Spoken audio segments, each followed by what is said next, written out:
ವಾಗಲಿ ಈ ಪರಿಶುದ್ಧ ದಿನದಲ್ಲಿ ಮತ್ತೊಂದು ಆವರ್ತಿ ದೇವರ ಸನ್ನಿಧಾನದಲ್ಲಿ ದೇವರನ್ನು ಆರಾಧಿಸುವುದಕ್ಕೆ ಸರ್ವಶಕ್ತನಾದ ದೇವರು ನಮ್ಮ ಜೀವಿತದಲ್ಲಿ ಈ ಒಂದು ಅವಕಾಶವನ್ನು ಕೊಟ್ಟಿರುವಾಗ ದೇವರು ನಮಗೆ ಕೊಟ್ಟಿರುವಂತಹ ಅವಕಾಶವನ್ನು ಉಪಯೋಗಿಸಿ ಆತನ ಪರಿಶುದ್ಧ ನಾಮವನ್ನು ಆರಾಧಿಸಿ ಆತನನ್ನು ನಾವು ಮಹಿಮೆಪಡಿಸುವ ಪ್ರಾರ್ಥನೆ ಮಾಡುವ. ನಮ್ಮ ಕಣ್ಣುಗಳನ್ನು ಮುಚ್ಚಿ ನಮ್ಮ ಶಿರಗಳನ್ನು ಬಾಗಿ ನಮ್ಮ ಹೃದಯದ ಕಣ್ಣುಗಳನ್ನು ತೆರೆದು ನಮ್ಮ ಹೃದಯವನ್ನು ಪರೀಕ್ಷಿಸುವಂತಹ ದೇವರ ಸನ್ನಿಧಾನದಲ್ಲಿ ಈ ಮುಂಜಾನೆಯಲ್ಲಿ ಮತ್ತು ದಾವರ್ತಿ ನಮ್ಮನ್ನೇ ಒಪ್ಪಿಸಿಕೊಟ್ಟವರಾಗಿ ಇಂದಿನ ಆರಾಧನೆಯ ಆಶೀರ್ವಾದಕ್ಕೋಸ್ಕರವಾಗಿ ನಾವು ಪ್ರಾರ್ಥಿಸುವ. ಭೂಪರ ಲೋಕವನ್ನು ಉಂಟು ಮಾಡಿರುವ ನಮ್ಮ ಪ್ರೀತಿಯ ತಂದೆಯಾದ ದೇವರೇ, ನಿಮ್ಮ ಪರಿಶುದ್ಧ ನಾಮಕ್ಕೆ ಸ್ತೋತ್ರ. ಈ ಮುಂಜಾನೆಯಲ್ಲಿ ಮತ್ತೊಂದು ಆವರ್ತಿ ನಿಮ್ಮ ಸನ್ನಿಧಾನಕ್ಕೆ ನಾವು ಸೇರಿ ಬರುವಂತವರಾಗಿದ್ದೇವೆ.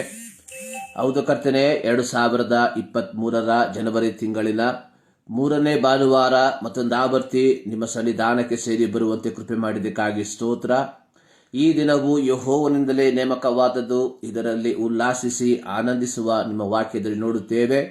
ಈ ದಿನವನ್ನ ನಮ್ಮ ಜೀವಿತಕ್ಕೆ ನೀನು ಕೊಟ್ಟಿರುವಾಗ ನಿಮ್ಮ ಸನ್ನಿಧಾನದಲ್ಲಿ ಉಲ್ಲಾಸದಿಂದ ಆನಂದದಿಂದ ನಿಮ್ಮನ್ನು ಆಡಿ ಅರಸುವಂತೆ ನಮ್ಮ ಜೀವಿತದಲ್ಲಿ ಕೃಪೆ ಮಾಡಿ ಎಂಬುದಾಗಿ ನಾವು ಪ್ರಾರ್ಥಿಸುವಂತವರಾಗಿದ್ದೇವೆ. ಈ ಮುಂಜಾನೆಯಲ್ಲಿ ನಮ್ಮ ದೇಶದ, ನಮ್ಮ ರಾಜ್ಯದ, ನಮ್ಮ ಪಟ್ಟಣದ, ನಮ್ಮ ಗ್ರಾಮದ ಪ್ರತಿಯೊಂದು ಕಡೆಯಲ್ಲಿ ನಡೆಯುವಂತಹ ಎಲ್ಲ ಪರಿಶುದ್ಧ ಆರಾಧನೆಗಳಿಗಾಗಿ ನಾವು ಪ್ರಾರ್ಥಿಸುತ್ತೇವೆ. ದೇವರ ಪವಿತ್ರಾತ್ಮನು ತಾನೇ ಕರ್ತನೆ ಪ್ರತಿಯೊಂದು ಆರಾಧನೆಗಳನ್ನು ನಿಯಂತ್ರಿಸುವಂತವನಾಗಿರು ಎಂಬುದಾಗಿ ನಾವು ಪ್ರಾರ್ಥಿಸುತ್ತೇವೆ. ಎಲ್ಲ ರೀತಿಯ ಅಡೆತಡೆಗಳನ್ನು, ಎಲ್ಲ ರೀತಿಯ ಹೋರಾಟಗಳನ್ನು ಯೇಸುವಿನ ನಾಮದಲ್ಲಿ ನಾವು ಬಂಧಿಸುವಂತವರಾಗಿದ್ದೇವೆ. ಈ ಮುಂಜಾನೆಯಲ್ಲಿ ನಿಮ್ಮ ಮಕ್ಕಳು ಹೌದು ಕರ್ತನೆ ಸ್ವತಂತ್ರವಾಗಿ ನಿಮ್ಮನ್ನು ಆಡಿ ಅರಸುವಂತೆ ಪ್ರತಿಯೊಬ್ಬರ ಜೀವಿತದಲ್ಲಿ ಕೃಪೆ ಮಾಡಿ ಎಂಬುದಾಗಿ ನಾವು ಪ್ರಾರ್ಥಿಸುವಂತವರಾಗಿದ್ದೇವೆ. ಹೌದು ಕರ್ತನೆ, ಈ ಮುಂಜಾನೆಯಲ್ಲಿ ಈ ಲೈವ್ ಮೂಲಕ ನಿಮ್ಮ ಆರಾಧನೆಯಲ್ಲಿ ನಿಮ್ಮ ವಾಕ್ಯವನ್ನ ಕೇಳುವುದಕ್ಕೆ ಸೇರಿ ಬರುವಂತಹ ಪ್ರತಿಯೊಬ್ಬರಿಗಾಗಿ ಪ್ರಾರ್ಥಿಸುವಂತವನಾಗಿದ್ದೇನೆ. ದೇವರ ಪವಿತ್ರಾತ್ಮನು ತಾನೇ ಪ್ರತಿಯೊಬ್ಬರಿಗೆ ಬೇಕಾದ ಆತ್ಮಿಕವಾದಂತಹ ಆಲೋಚನೆಗಳನ್ನು ತಿಳಿಯಪಡಿಸು. ಅಲ್ಪರಾದ ನಮ್ಮನ್ನ ನಿಮ್ಮ ಕರಗಳಿಗೆ ಒಪ್ಪಿಸಿಕೊಡ್ತಾ ಇದ್ದೇವೆ. ಇಂದಿನ ಆರಾಧನೆಯನ್ನು ತಂದೆ, ಮಗ, ಪವಿತ್ರಾತ್ಮನ ನಾಮದಲ್ಲಿ ಆರಂಭಿಸುವಂತವರಾಗಿದ್ದೇವೆ. ತ್ರಿಯೇಕ ದೇವರ ಸಾನ್ನಿಧ್ಯ ಆರಂಭದಿಂದ ಅಂತ್ಯದವರೆಗೆ ನಂಬಿಸುವಂತೆ ಕೃಪೆ ಮಾಡುವುದಾಗಿ ಪ್ರಾರ್ಥಿಸುತ್ತಾ ಎಲ್ಲ ನಮಗಾಗಿ ಜೀವ ಕೊಟ್ಟಂತ ಯೇಸು ಕ್ರಿಸ್ತನ ಬುದ್ಧ ನಾಮದಲ್ಲಿ ಬಿಡುತ್ತೇವೆ ನಮ್ಮ ಪ್ರೀತಿಯ ತಂದೆಯೇ, ಆಮೆನ್. ದೇವರ ನಾಮಕ್ಕೆ ಮತ್ತೊಂದು ಆವರ್ತಿ ಕೃತಜ್ಞತೆಯನ್ನ ಸಲ್ಲಿಸ್ತಾ ಇದ್ದೇವೆ. ಈ 2023 3ನೇ ಭಾನುವಾರ ದೇವರ ಸನ್ನಿಧಾನದಲ್ಲಿ ದೇವರನ್ನು ಆರಾಧಿಸುವುದಕ್ಕೆ ದೇವರು ನಮ್ಮ ಜೀವಿತದಲ್ಲಿ ಈ ಒಂದು ಅವಕಾಶವನ್ನ ಕೊಟ್ಟಿರುವಾಗ ದೇವರು ಮಾಡಿರುವಂತಹ ಎಲ್ಲ ಉಪಕಾರಗಳನ್ನು ನೆನೆಸಿ ಕೃತಜ್ಞತೆಯಿಂದ ಆತನಿಗೆ ನಾವು ಸ್ತೋತ್ರವನ್ನ ಸಲ್ಲಿಸುವ. ಯಾರು ಸ್ತೋತ್ರಗಳೆಂಬ ಯಜ್ಞವನ್ನ ನನಗೆ ಸಲ್ಲಿಸುತ್ತಾರೋ ಅವರು ನನ್ನನ್ನು ಮಹಿಮೆ ಪಡಿಸುವರು ಎಂಬುದಾಗಿ ದೇವರ ವಾಕ್ಯದಲ್ಲಿ ನಾವು ನೋಡುವ ಪ್ರಕಾರ ಈ ಮುಂಜಾನೆಯಲ್ಲಿ ಸ್ತೋತ್ರಗಳೆಂಬ ಯಜ್ಞಗಳನ್ನು ಆತನಿಗೆ ಸಮರ್ಪಿಸಿ ಆತನನ್ನು ನಾವು ಆರಾಧಿಸುವ. ಒಂದು ಅತ್ಯಂತ ಹಳೆಯ ಒಂದು ಕನ್ನಡ ಹಾಡು, ಹಲ್ಲೆಲೂಯ ಸ್ತುತಿ ಮಾಡಿರಿ, ನಮ್ಮ ಯೇಸುವಿಗೆ ಸ್ತುತಿ ಮಾಡಿರಿ, ಹಾ ಹಲ್ಲೆಲೂಯ ಹಲ್ಲೆಲೂಯ ಹಲ್ಲೆಲೂಯ ಎಂಬ ಹಾಡನ್ನ ಹಾಡಿ ಸರ್ವಶಕ್ತನಾದ ದೇವರನ್ನ ನಾವು ಮಹಿಮೆ ಪಡಿಸುವ. ಹಲ್ಲೆಲೂಯ ಸ್ತುತಿ ಮಾಡಿರಿ, ನಮ್ಮ ಯೇಸುವಿಗೆ ಸ್ತೋತ್ರ ಮಾಡಿರಿ, ಹಲ್ಲೆಲೂಯ ಸ್ತುತಿ ಮಾಡಿರಿ, ನಮ್ಮ ಯೇಸುವಿಗೆ ಸ್ತೋತ್ರ ಮಾಡಿರಿ, hallelujah hallelujah hallelujah hallelujah hallelujah hallelujah hallelujah ಸ್ತುತಿ ಮಾಡಿರಿ, ನಮ್ಮ ಯೇಸುವಿಗೆ ಸ್ತೋತ್ರ ಮಾಡಿರಿ, ಶಿಲುಬೆಯ ಯಜ್ಞಾದಿ ನಿನ್ನ ರಕ್ತವ ಸುರಿಸಿದಿ, ಹಲ್ಲೆಲೂಯಾ ಶಿಲುಬೆಯ ಯಜ್ಞದಿ ನಿನ್ನ ರಕ್ತವ ಸುರಿಸಿದಿ, ಪಾಪ ನಿವಾರಿಸಿ ಶುದ್ಧೀಕರಿಸಿ ರಕ್ಷಣೆ ನೀಡಿದಿ. ಪಾಪ ನಿವಾರಿಸಿ ಶುದ್ಧೀಕರಿಸಿ ರಕ್ಷಣೆ ನೀಡಿದಿ. ಹಲ್ಲೆಲೂಯಾ ಸ್ತುತಿ ಮಾಡಿರಿ, ನಮ್ಮ ಯೇಸುವಿಗೆ ಸ್ತೋತ್ರ ಮಾಡಿರಿ. ಹಲ್ಲೆಲೂಯಾ ಸ್ತುತಿ ಮಾಡಿರಿ, ನಮ್ಮ ಯೇಸುವಿಗೆ ಸ್ತೋತ್ರ ಮಾಡಿರಿ. Hallelujah hallelujah hallelujah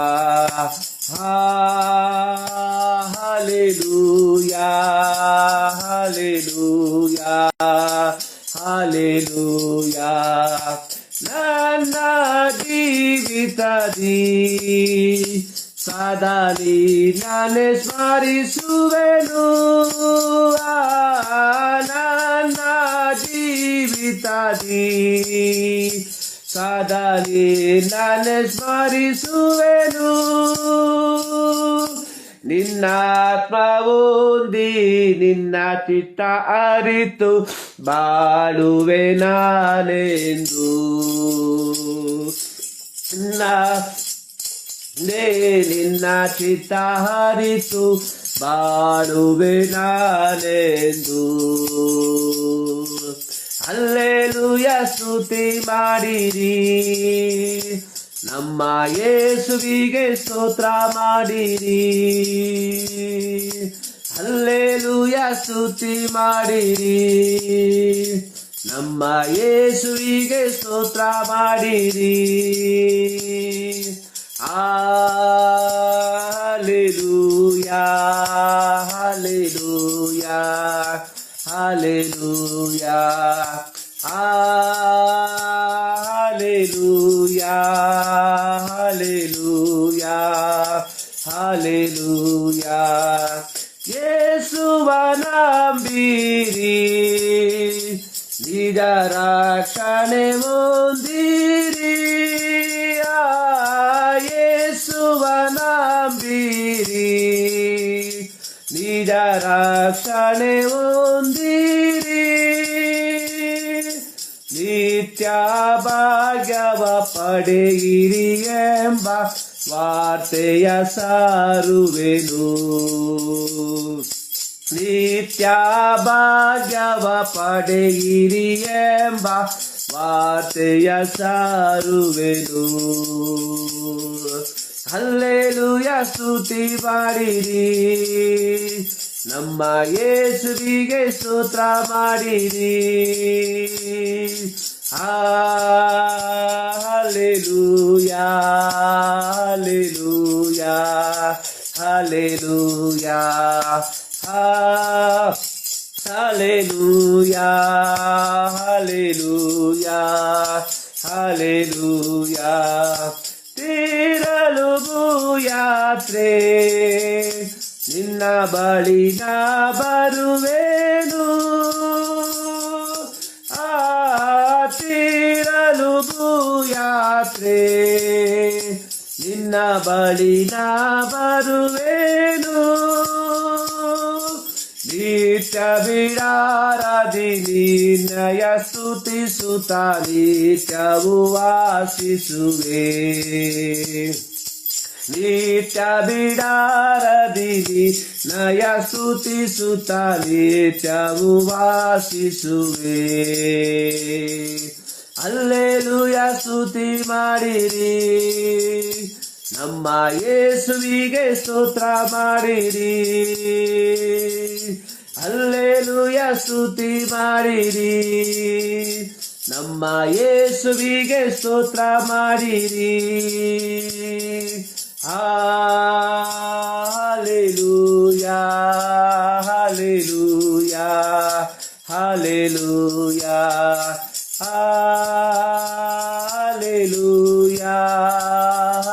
hallelujah hallelujah hallelujah hallelujah hallelujah hallelujah. ಸ್ತುತಿ ಮಾಡಿರಿ, ನಮ್ಮ ಯೇಸುವಿಗೆ ಸ್ತೋತ್ರ ಮಾಡಿರಿ. Hallelujah hallelujah. ಅಪೊಸ್ತಲರ ಕೃತ್ಯ 4ನೇ ಅಧ್ಯಾಯದಲ್ಲಿ ಬರೆದಿರುವಂಥದ್ದು, ಬರಬೇಕಾದ ರಕ್ಷಣೆ ಇನ್ನಾರಲ್ಲಿಯೂ ಸಿಕ್ಕುವುದಿಲ್ಲ, ಆ ಹೆಸರಿನಿಂದಲೇ ಹೊರತು ಆಕಾಶದ ಕೆಳಗೆ ಮನುಷ್ಯರೊಳಗೆ ಕೊಡಲ್ಪಟ್ಟಿರುವ ಬೇರೆ ಯಾವ ಹೆಸರಿನಿಂದಲೂ ನಮಗೆ ರಕ್ಷಣೆಯಾಗುವುದಿಲ್ಲ. ಇಲ್ಲಿ ಹಾಡುಗಾರನು ಆಡುವಂಥದ್ದು, ಯೇಸುವ ನಂಬಿರಿ, ನಿಜ ರಕ್ಷಣೆ ಹೊಂದಿರಿ. ಯಥಾರ್ಥವಾದಂತಹ ರಕ್ಷಣೆ, ಯಥಾರ್ಥವಾದಂತಹ ಒಂದು ವಿಮೋಚನೆ, ಯಥಾರ್ಥವಾಗಿರುವಂತಹ ಒಂದು ಸ್ವಾತಂತ್ರ್ಯ, ಅದು ನಮ್ಮ ಕರ್ತನಾದ ಯೇಸು ಕ್ರಿಸ್ತನ ಮೂಲಕ ಮಾತ್ರ ನಮಗೆ ಲಭಿಸುವಂಥದ್ದಾಗಿದೆ. ಇಲ್ಲಿ ಹಾಡುಗಾರನು ಹಾಡುವಂಥದ್ದು, ನಿತ್ಯ ಭಾಗ್ಯವ ಪಡೆಯಿರಿ ಎಂಬ ವಾರ್ತೆಯ ನಾವು ಸಾರುತ್ತೇವೆ ಎಂಬುದಾಗಿ. ಬರಬೇಕಾದ ರಕ್ಷಣೆ ಯೇಸು ಕ್ರಿಸ್ತನ ನಾಮದಲ್ಲಿ ನಮಗೆ ಲಭಿಸುವ ಫಲವಾಗಿ, ಅಥವಾ ಯೇಸು ಕ್ರಿಸ್ತನ ನಾಮದಲ್ಲಿ ಮಾತ್ರ ಲಭಿಸುವುದರಿಂದ ದೇವರ ಮಕ್ಕಳಾದಂತಹ ನಮ್ಮ ಒಂದು ದೌತ್ಯ, ಈ ರಕ್ಷಣೆಯ ಸುವಾರ್ತೆಯನ್ನ ಇತರರಿಗೆ ನಾವು ಸಾರುವಂತವರಾಗಿರಬೇಕು. ಈ ಮುಂಜಾನೆಯಲ್ಲಿ ಸರ್ವಶಕ್ತನಾದ ದೇವರ ಸನ್ನಿಧಾನದಲ್ಲಿ ಆತನನ್ನು ಆರಾಧಿಸುವುದಕ್ಕೆ, ಆತನನ್ನ ಸ್ತುತಿಸುವುದಕ್ಕೆ ನಾವು ಸೇರಿ ಬಂದಿರುವಾಗ, ನಮ್ಮ ಜೀವಿತದಲ್ಲಿ ದೇವರು ಮಾಡಿರುವಂತಹ ಈ ಶ್ರೇಷ್ಠವಾದಂತಹ, ಅಮೂಲ್ಯವಾದಂತಹ, ಅತ್ಯಮೂಲ್ಯವಾದಂತಹ ಈ ಒಂದು ಉಡುಗೊರೆಯನ್ನ ನೆನೆಸಿ ಆತನಿಗೆ ನಾವು ಕೃತಜ್ಞತೆಯನ್ನ ಸಲ್ಲಿಸುವುದಕ್ಕೆ ನಾವು ಬಾಧ್ಯಸ್ಥರಾಗಿದ್ದೇವೆ ಎಂಬುವಂಥದ್ದನ್ನು ನಾವು ಎಂದಿಗೂ ಮರೆಯಬಾರದು. ಈ ಮುಂಜಾನೆಯಲ್ಲಿ ನಾವು ದೇವರ ವಾಕ್ಯವನ್ನು ನಾವು ಧ್ಯಾನ ಮಾಡುವುದಕ್ಕಿಂತ ಮುಂಚಿತವಾಗಿ ಒಮ್ಮೆ ನಮ್ಮನ್ನೇ ನಾವು ದೇವರ ಸನ್ನಿಧಾನದಲ್ಲಿ ನಾವು ಪರೀಕ್ಷಿಸಿ ಆತನು ಮಾಡಿರುವಂತಹ ಉಪಕಾರಗಳಿಗೆ ಕೃತಜ್ಞತೆಯನ್ನು ಸಲ್ಲಿಸುವುದಕ್ಕೆ ನಾವು ಬಾಧ್ಯಸ್ಥರಾಗಿದ್ದೇವೆ. ಆಲಯದಲ್ಲಿ ಭಾನುವಾರದ ದಿನಗಳಲ್ಲಿ ಅಥವಾ ದೇವರ ಸನ್ನಿಧಾನದಲ್ಲಿ ನಾವು ಸೇರಿ ಬರುವಂತಹ ಏಕೈಕ ಉದ್ದೇಶ ಅನ್ನುವಂಥದ್ದು ದೇವರ ಪ್ರೀತಿಯನ್ನ, ದೇವರ ನಂಬಿಗಸ್ತಿಕೆಯನ್ನ, ದೇವರ ತ್ಯಾಗಪೂರ್ಣವಾದಂತಹ ಆ ಒಂದು ಕಾರ್ಯವನ್ನ ನಾವು ಮನನ ಮಾಡಿಕೊಂಡು ಆತನಿಗೆ ಕೃತಜ್ಞತೆಯನ್ನ ಸಲ್ಲಿಸುವಂಥದ್ದಾಗಿದೆ. ಕೀರ್ತನೆಗಳಲ್ಲಿ ನಾವು ನೋಡುವಂಥದ್ದು, ಪ್ರತ್ಯೇಕವಾಗಿ 103ನೇ ಕೀರ್ತನೆಯಲ್ಲಿ ದಾವೀದನು ಹೇಳುವಂಥದ್ದು, ನನ್ನ ಮನವೇ ಯೆಹೋವನನ್ನ ಕೊಂಡಾಡು, ನನ್ನ ಸರ್ವೇಂದ್ರಿಯಗಳೇ ಆತನ ಪವಿತ್ರ ನಾಮವನ್ನು ಕೀರ್ತಿಸು, ನನ್ನ ಮನವೇ ಯೆಹೋವನನ್ನು ಕೊಂಡಾಡು, ಆತನ ಉಪಕಾರಗಳಲ್ಲಿ ಒಂದನ್ನು ಮರೆಯಬೇಡ. ದೇವರು ನಮ್ಮ ಜೀವಿತದಲ್ಲಿ ಮಾಡಿರುವಂತಹ ಉಪಕಾರಗಳನ್ನು ನೆನೆಸಿ ಆತನಿಗೆ ಕೃತಜ್ಞತೆಯನ್ನ ಸಲ್ಲಿಸುವಂಥದ್ದಾಗಿದೆ ಆರಾಧನೆ ಅನ್ನುವಂಥದ್ದು. ಆರಾಧನೆ ಅನ್ನುವಂಥದ್ದು ನಮ್ಮ ಅವಶ್ಯಕತೆಗಳನ್ನು ದೇವರ ಮುಂಭಾಗದಲ್ಲಿ ಸಲ್ಲಿಸುವಂತಹ ಒಂದು ಸಂದರ್ಭವಲ್ಲ. ಆರಾಧನೆಯು ಅನ್ನುವಂಥದ್ದು ದೇವರು ನಮಗಾಗಿ ಮಾಡಿರುವಂತಹ ಉಪಕಾರಗಳಿಗೆ ಕೃತಜ್ಞತೆಯನ್ನ, ವಂದನೆಯನ್ನ ಸಲ್ಲಿಸುವಂಥದ್ದಾಗಿದೆ. ಮುಂಜಾನೆಯಲ್ಲಿ ಒಮ್ಮೆ ನಾವು ಯೋಚಿಸುವಂಥವರಾಗಿರಬೇಕು. ಈ ಹೊಸ ವರ್ಷದ 3ನೇ ದಿನಕ್ಕೆ, 3ನೇ ಭಾನುವಾರಕ್ಕೆ ನಾವು ಕಾಲಿಟ್ಟಿರುವಾಗ ದೇವರು ನಮ್ಮ ಜೀವಿತದಲ್ಲಿ ಮಾಡಿರುವಂತಹ ಪ್ರತಿಯೊಂದು ಉಪಕಾರಗಳಿಗೆ ಅನುಗುಣವಾಗಿ ಆತನಿಗೆ ನಾವು ಕೃತಜ್ಞತೆಗಳನ್ನು ಸಲ್ಲಿಸುತ್ತಿದ್ದೇವಾ ಎಂಬುವಂಥದ್ದನ್ನು ಯೋಚಿಸುವಂಥದ್ದು ಬಹಳ ಪ್ರಾಮುಖ್ಯವಾಗಿರುವಂತಹ ಒಂದು ವಿಚಾರವಾಗಿದೆ. ಈ ದಿನದ ಧ್ಯಾನಕ್ಕಾಗಿ ನಾವು ಆರಿಸಿಕೊಂಡಿರುವಂತಹ ವಿಷಯ ಅನ್ನುವಂಥದ್ದು ಐಕ್ಯತೆಯನ್ನ ಕಾಪಾಡುವುದು, ಮೇಂಟೈನಿಂಗ್ ದ ಯುನಿಟಿ. ಐಕ್ಯತೆ ಒಂದು ಅತ್ಯಮೂಲ್ಯವಾದಂತಹ ಒಂದು ಘಟಕ. ಒಂದು ಕತೆ ಈ ರೀತಿ ಇದೆ. ಒಬ್ಬ ತಂದೆಗೆ 3 ಜನ ಮಕ್ಕಳು. ಈ ಮೂವರು ಬಹಳ ಕಷ್ಟಪಟ್ಟು ಕೆಲಸವನ್ನು ಮಾಡುವಂಥವರು. ಆದರೆ ಇವರ ಮಧ್ಯದಲ್ಲಿ ಐಕ್ಯತೆ ಇರಲಿಲ್ಲ. ತಂದೆ ಇವರನ್ನ ಅನೇಕ ರೀತಿಯಲ್ಲಿ ಉಪದೇಶಿಸಿದರೂ ತಂದೆಯ ಉಪದೇಶವನ್ನು ಕೇಳುವುದಕ್ಕೆ ಇವರು ಸಿದ್ಧರಿರಲಿಲ್ಲ. ತಂದೆ ತನ್ನ ಅವಸಾನ ಸಮಯ ಬಂದಾಗ ತಾನು ಈ ಲೋಕವನ್ನು ಬಿಟ್ಟು ಅಗಲಿ ಹೋಗುವುದಕ್ಕಿಂತ ಮುಂಚಿತವಾಗಿ ಹೇಗಾದರೂ ಈ ಮಕ್ಕಳಲ್ಲಿ ಒಂದು ಒಗ್ಗಟ್ಟನ್ನ, ಒಂದು ಐಕ್ಯತೆಯನ್ನ ತರಬೇಕು ಎಂಬುದಾಗಿ ನಿಶ್ಚಯಿಸಿ 3 ಮಕ್ಕಳನ್ನ ಕರೆದು 3 ಮಕ್ಕಳಿಗೆ ಒಂದೊಂದು ಕಟ್ಟಿಗೆಯನ್ನ, ಬಿದಿರನ್ನ ತರುವುದಕ್ಕೆ ಹೇಳಿದರು. ಮಕ್ಕಳು ಹೋಗಿ 3 ಮಕ್ಕಳು ಮೂರು ಕಟ್ಟು ಬಿದಿರನ್ನ ತೆಗೆದುಕೊಂಡು ಬಂದರು. ತಂದೆ ಹೇಳ್ದ, ಆ ಕಟ್ಟುಗಳನ್ನು ಬಿಚ್ಚಿರಿ. ಕಟ್ಟುಗಳನ್ನು ಬಿಚ್ಚಿ ಹೇಳಿದ್ರು, ಪ್ರತಿಯೊಬ್ಬರು ನಿಮ್ಮ ಕೈಯಲ್ಲಿರುವಂತಹ ಬಿದಿರನ್ನು ನೀವು ಮುರಿದಾಕ್ಬೇಕು. 3 ಜನರು ಬಹಳ ಸಲೀಸಾಗಿ ಒಂದೊಂದೇ ಬಿದಿರನ್ನ ಏನು ಮಾಡಿದ್ರು, ಮುರಿದಾಕ್ಬಿಟ್ರು. ನಂತರವಾಗಿ ತಂದೆ ಹೇಳ್ದ, ನೀವು ಮತ್ತೆ 3 ಬಿದಿರು ಕಟ್ಟುಗಳನ್ನು ತನ್ನಿ ಎಂಬುದಾಗಿ. ಈ 3 ಕಟ್ಟುಗಳನ್ನು ತಂದಂತಹ ಮಕ್ಕಳಿಗೆ ತಂದೆ ಹೇಳ್ದ, ನೀವು ಕಟ್ಟುಗಳನ್ನು ಬಿಚ್ಚದೆ ಈ ಬಿದಿರಿನ ಈ ಒಂದು ಗುಂಪನ್ನು ನೀವು ಮುರಿಬೇಕು ಎಂಬುದಾಗಿ. ಮಕ್ಕಳು ಎಷ್ಟೇ ಪ್ರಯತ್ನ ಪಟ್ಟರೂ ಈ ಬಿದಿರಿನ ಕಡ್ಡಿಗಳು ಒಂದೇ ಗುಂಪಾಗಿ, ಒಂದೇ ಕಟ್ಟಾಗಿ ಇದ್ದದರ ಫಲವಾಗಿ ಅದನ್ನು ಮುರಿಯುವುದಕ್ಕೆ ಸಾಧ್ಯವಾಗಲಿಲ್ಲ. ಆಗ ತಂದೆ ಮಕ್ಕಳಿಗೆ ಹೇಳಿದಂತಹ ಒಂದು ಉಪದೇಶ, ಮಕ್ಕಳೇ, ನೀವು ವಿಂಗಡವಾಗಿ ಇರುವುದಾದರೆ ಅಥವಾ ನೀವು ಐಕ್ಯತೆ ಇಲ್ಲದೆ ಇರುವುದಾದರೆ ಸಮೂಹ ಅಥವಾ ಸಮಾಜ ನಿಮ್ಮನ್ನು ಸುಲಭವಾಗಿ ಸೋಲಿಸುತ್ತದೆ. ಆದರೆ ನೀವು 3 ಜನ ಐಕ್ಯವಾಗಿ ಇರುವುದಾದರೆ ಯಾವ ಸಮಾಜದಿಂದಲೂ ಯಾವ ಸಮೂಹದಿಂದಲೂ ನಿಮ್ಮನ್ನು ಸೋಲಿಸಲಾಗುವುದಿಲ್ಲ. ಆಗ ತಮ್ಮ ತಪ್ಪಿನ ಅರಿವನ್ನ ಅರಿತಂತಹ ಮಕ್ಕಳು ತಂದೆಗೆ ಈ ರೀತಿ ಮಾತು ಕೊಟ್ಟರು, ನಾವು ನಮ್ಮ ಜೀವಿತದ ಮುಂದಿನ ದಿನಮಾನಗಳಲ್ಲಿ ಎಂದಿಗೂ ಸಪರೇಟ್ ಆಗಿ ಇರದೆ ಐಕ್ಯವಾಗಿಯೇ ನಿಲ್ತೇವೆ ಎಂಬುದಾಗಿ. ಐಕ್ಯತೆ ಬಹಳ ಪ್ರಾಮುಖ್ಯವಾಗಿರುವಂತಹ ಒಂದು ಘಟಕವಾಗಿದೆ. ದೇವರ ಮಕ್ಕಳಾದ ನಮ್ಮ ಜೀವಿತದಲ್ಲಿಯೂ ಐಕ್ಯತೆ ಅನ್ನುವಂಥದ್ದು ಬಹಳ ಪ್ರಾಮುಖ್ಯವಾಗಿರುವಂತಹ ಒಂದು ಘಟಕ ಅಂದರೆ ತಪ್ಪಾಗಲಾರದು.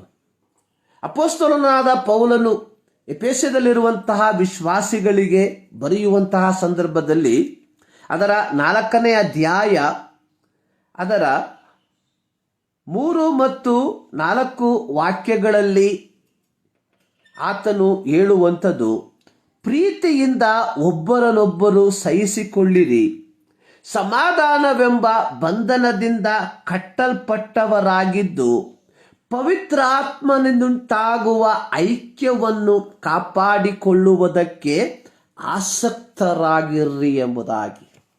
ಇಲ್ಲಿ ಪೌಲನು ಎಫೆಸದಲ್ಲಿರುವಂತಹ ವಿಶ್ವಾಸಿಗಳಿಗೆ ಐಕ್ಯತೆಯ ಪ್ರಾಮುಖ್ಯತೆ ಏನೆಂಬುವಂಥದ್ದನ್ನು ವಿವರಿಸುವಂಥದ್ದಾಗಿ ನಾವು ನೋಡುತ್ತೇವೆ. ಇಲ್ಲಿ ಪೌಲನು ಈ ಒಂದು ಅಧ್ಯಾಯವನ್ನ ಪ್ರಾರಂಭಿಸುವಂಥದ್ದು, ನೀವು ದೇವರಿಂದ ಕರೆಯಲ್ಪಟ್ಟವರಾದ ಕಾರಣ ಯೋಗ್ಯರಾಗಿ ನಡೆದುಕೊಳ್ಳಬೇಕು. ನಾವು ಯೇಸು ಕ್ರಿಸ್ತನ ರಕ್ತದ ಮೂಲಕ ಪಾಪ ಕ್ಷಮಾಪಣೆಯನ್ನ ಪಡೆದುಕೊಂಡು ದೇವರ ಮಕ್ಕಳೆಂಬ ಪದವಿಯಲ್ಲಿ ಈ ಲೋಕದಲ್ಲಿ ಜೀವಿಸುವಂತವರಾಗಿದ್ದೇವೆ. ಈ ಲೋಕದಲ್ಲಿ ಜನರು ನಮ್ಮನ್ನು ಗುರುತಿಸುವಂಥದ್ದು ಕೇವಲ ನಮ್ಮ ಕುಟುಂಬದ ಹೆಸರಿನಲ್ಲಿ ಮಾತ್ರವಲ್ಲ, ನಮ್ಮ ಕೆಲಸದ ಹೆಸರಿನಲ್ಲಿ ಮಾತ್ರವಲ್ಲ, ನಮ್ಮ ವಿದ್ಯಾಭ್ಯಾಸದ ಹೆಸರಿನಲ್ಲಿ ಮಾತ್ರವಲ್ಲ, ಬದಲಾಗಿ ನಾವು ಯೇಸು ಕ್ರಿಸ್ತನ ರಕ್ತದ ಮೂಲಕವಾಗಿ ಪಾಪ ಕ್ಷಮಾಪಣೆಯನ್ನು ಪಡೆದುಕೊಂಡದರ ಫಲವಾಗಿ ದೇವರು ನಮಗೆ ಒಂದು ಹೊಸ ಹೆಸರನ್ನ ಕೊಟ್ಟಿದ್ದಾರೆ. ಆ ಹೆಸರು ಏನೆಂಬುದಾಗಿ ನೋಡುವಾಗ ದೇವರ ಮಕ್ಕಳು ಎಂಬ ಹೆಸರು. ಯೋಹಾನನು ತನ್ನ ಪತ್ರಿಕೆಯಲ್ಲಿ ಬರೆದಿರುವಂಥದ್ದು, ದೇವರ ಮಕ್ಕಳೆಂಬ ಹೆಸರನ್ನ ಕೊಡುವುದರಲ್ಲಿ ತಂದೆಯು ನಿಮ್ಮ ಮೇಲೆ ಎಷ್ಟೋ ಪ್ರೀತಿಯನ್ನ ಇಟ್ಟಿದ್ದಾನೆ.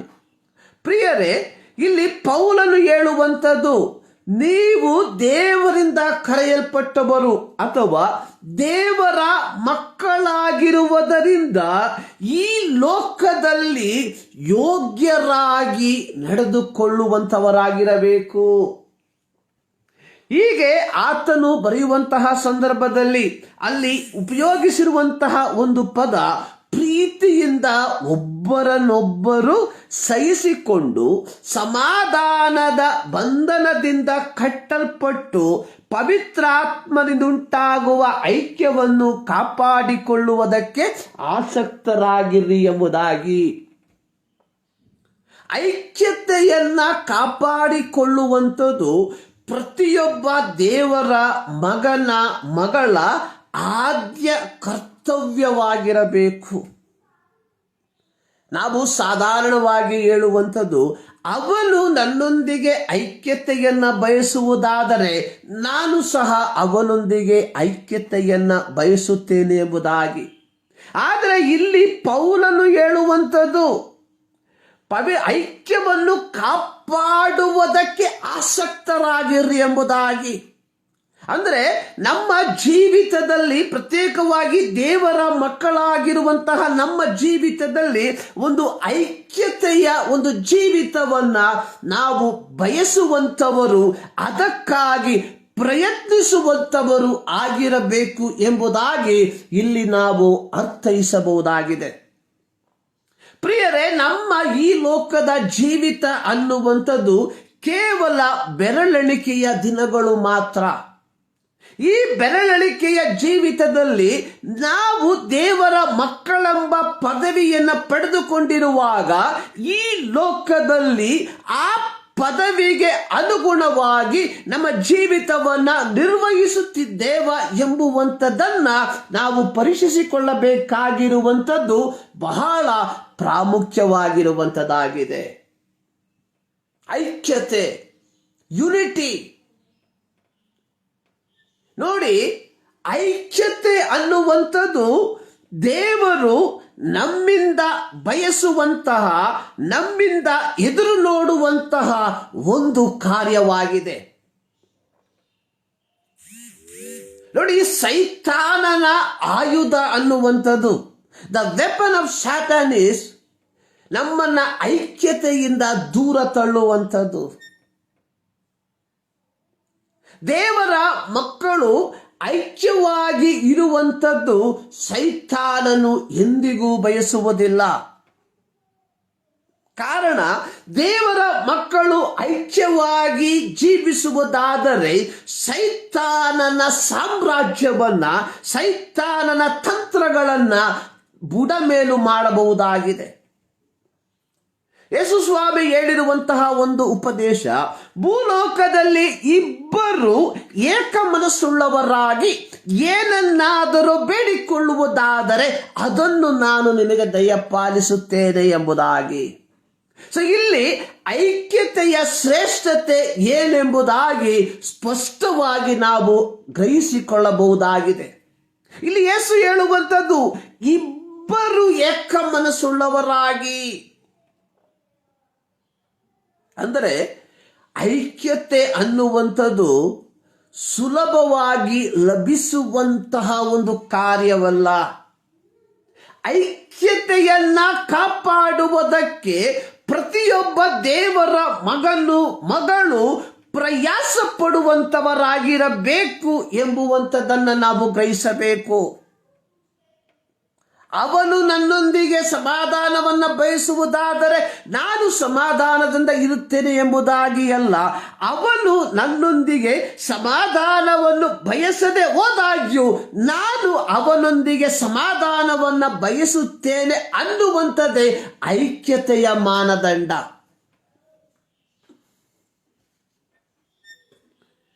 ಸೊ ನಮ್ಮ ಜೀವಿತದಲ್ಲಿ ಈ ಒಂದು ಐಕ್ಯತೆ ಉಂಟು ಎಂಬುವಂಥದ್ದನ್ನ ನಾವು ಪರೀಕ್ಷಿಸಿಕೊಳ್ಳಬೇಕಾಗಿರಬೇಕಾಗಿದೆ. ನಾನು ಪ್ರಾರಂಭದಲ್ಲಿ ಹೇಳಿರುವ ರೀತಿಯಲ್ಲಿ ದೇವರು ನಮ್ಮನ್ನು ಕರೆದಿರುವಂಥದ್ದು ಐಕ್ಯತೆಗೋಸ್ಕರವಾಗಿ. ಯೋಹಾನನ ಸುವಾರ್ತೆ 15ನೇ ಅಧ್ಯಾಯದಲ್ಲಿ ಯೇಸು ಸ್ವಾಮಿ ದ್ರಾಕ್ಷೆ ಬಳ್ಳಿಯ ಆ ಒಂದು ಸಾಮ್ಯವನ್ನ ಹೇಳಿರುವಂಥದ್ದನ್ನು ನಾವು ನೋಡುತ್ತೇವೆ. ಈ ಒಂದು ಅಧ್ಯಾಯದಲ್ಲಿ ನಾವು ನೋಡುವಂತಹ ಸಂದರ್ಭದಲ್ಲಿ ಪ್ರತ್ಯೇಕವಾಗಿ 5ನೇ ವಾಕ್ಯದಲ್ಲಿ ನಾವು ನೋಡುತ್ತೇವೆ, ನಾನು ದ್ರಾಕ್ಷೆ ಬಳ್ಳಿ, ನೀವು ಕೊಂಬೆಗಳು. ಇಲ್ಲಿ ಒಂದು ಐಕ್ಯತೆಯ ಒಂದು ಪ್ರತಿಬಿಂಬವನ್ನು ನಾವು ಕಾಣ್ತೇವೆ. ಐಕ್ಯತೆಯ ಒಂದು ಸಮಾನತೆಯನ್ನು ನಾವು ಇಲ್ಲಿ ಕಾಣುವಂತವರಾಗಿದ್ದೇವೆ. ಇಲ್ಲಿ ಯೇಸು ಸ್ವಾಮಿ ಹೇಳುವಂಥದ್ದು, ನಾನು ದ್ರಾಕ್ಷೆ ಬಳ್ಳಿ, ನೀವು ಕೊಂಬೆಗಳು.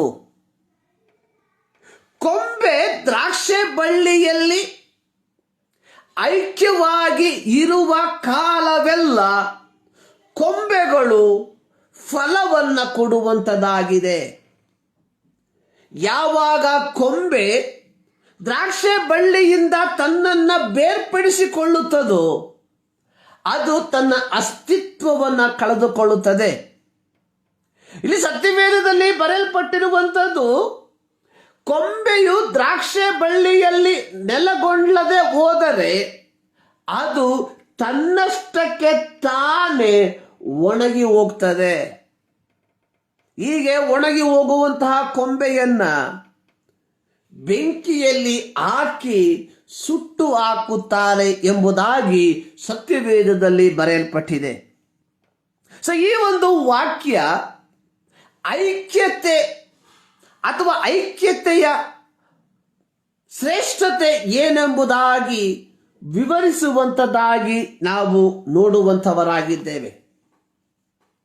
ಯೆಹೆಜ್ಕೇಲನ ಪ್ರವಾದನ ಗ್ರಂಥ ಅದರ 37ನೇ ಅಧ್ಯಾಯ ಅದರ 1ರಿಂದ 28 ವಾಕ್ಯಗಳನ್ನು ನಾವು ಕಲಿಯುವಾಗ, ಸರ್ವಶಕ್ತನಾದ ದೇವರು ಪ್ರವಾದಿಯಾದ ಯೆಹೆಜ್ಕೇಲನ ಮೂಲಕವಾಗಿ ಚದರಿ ಹೋಗಿರುವಂತಹ ಇಸ್ರಾಯೇಲರನ್ನ ಒಂದುಗೂಡಿಸುವುದಕ್ಕೆ ಆತನು ಉದ್ದೇಶಿಸಿರುವಂತಹ ಕಾರ್ಯಗಳನ್ನು ಪ್ರವಾದನ ಮೂಲಕವಾಗಿ ಇಸ್ರಾಯೇಲ್ ಜನರಿಗೆ ತಿಳಿಸುವಂಥದ್ದನ್ನು ನಾವು ನೋಡುತ್ತೇವೆ.